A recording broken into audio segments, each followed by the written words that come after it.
eighth consecutive night of US strikes has cut a highway to Bandar Abbas and sent Iran's currency to a record low. Ukraine's protests have entered their third day as Russia launches one of its heaviest ballistic missile strikes on Kyiv. Hungary's president has agreed to step down rather than sign the constitutional changes he was elected to oversee. And French police have issued a warning about drunk deer. I'm Lumina, and this is the Daily Dumpster Fire.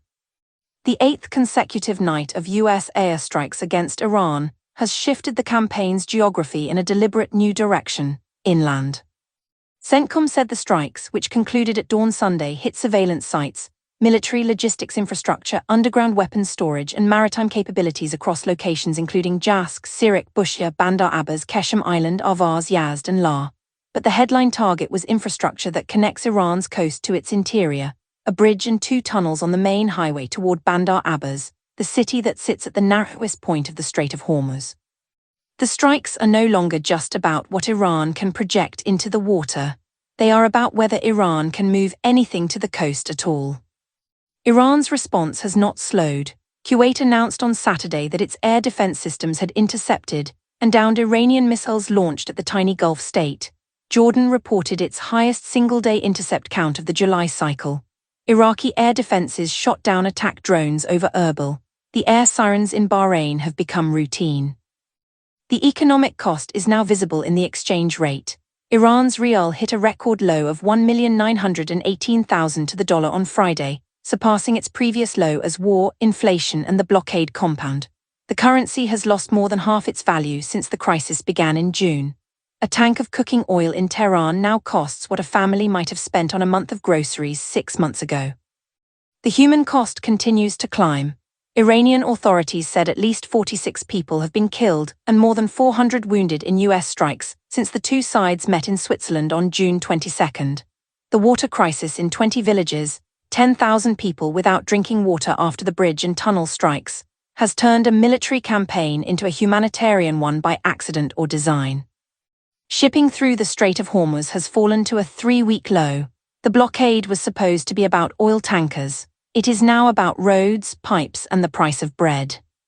For a third day, Ukrainians have gathered outside the presidential office in Kyiv to protest the dismissal of former Defense Minister Mikhailo Fedorov. And this time, Russia appears to have noticed the distraction. The protests, which began on Friday after Fedorov was not reappointed, have hardened into 2 specific demands: reinstate the ousted defense minister and fire Commander-in-Chief Oleksandr Syrskyi. Demonstrations have spread beyond Kyiv to Lviv, Odessa, and Dnipro. Placards reading "Shame" and "For what?" have become a fixture outside the presidential administration building.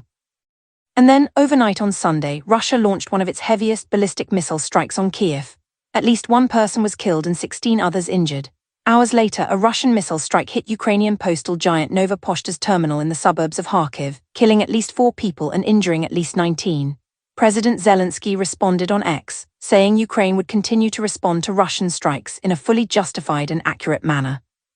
Ukraine struck an oil depot in Russia's Stavropol Krai overnight in retaliation.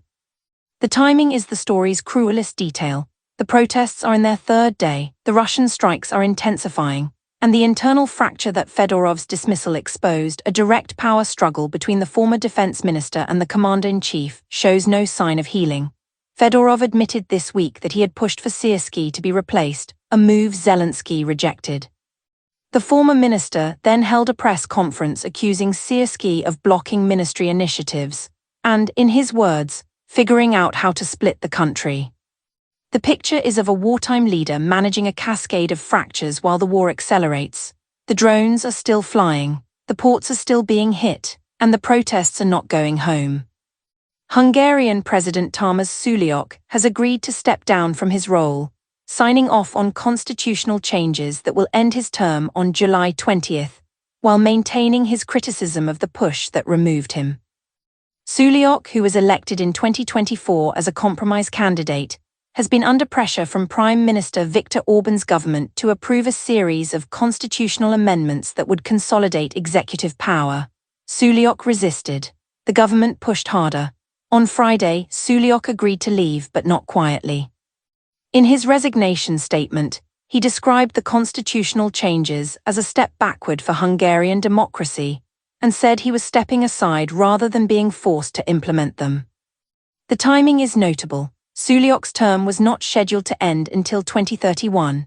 His departure on July 20th will leave Hungary without a president at a moment when Orban's government is accelerating its consolidation of power ahead of the next parliamentary cycle. The opposition has called the resignation a constitutional coup. The government has called it a necessary reform. The story is not that a president resigned.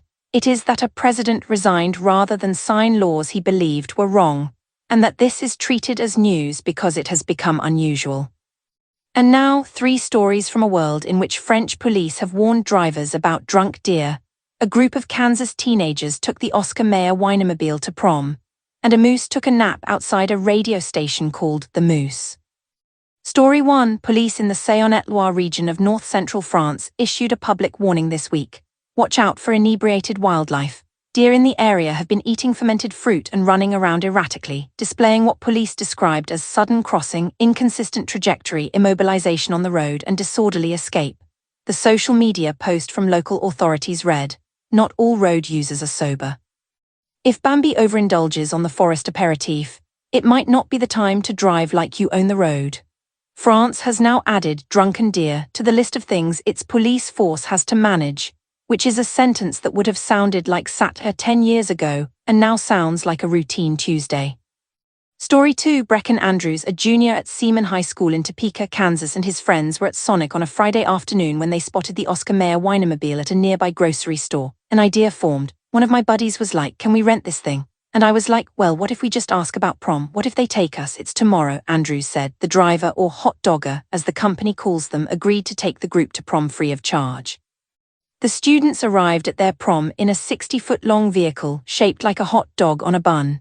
The Wienermobile has now served more purposes than any single vehicle should reasonably be expected to serve, and prom transportation is somehow not the strangest entry on that list. Story 3. A moose was seen wandering around Bozeman, Montana on a recent morning. A Montana State University student captured video of the animal running across a vacant lot. Her father, a real estate agent, reposted it on his business page with the caption, "It's a great lot, I think the moose thought so too." Later that day, radio station The Moose 94.7 FM shared a video of the same moose lying down for a nap directly outside their studio. The caption read, "We had a special visitor outside the Moose studio this morning. Montana Fish, Wildlife and Parks declined to take any action, saying the moose was not causing conflicts or obstructing traffic. The moose, for its part, appeared to be making a branding decision." Day 142. The strikes are now cutting roads to the coast and the currency is collapsing faster than the government can print it. The protests in Kyiv are in their 3rd day and Russia has noticed. A Hungarian president has chosen resignation over complicity, and a moose has demonstrated better media strategy than most political campaigns.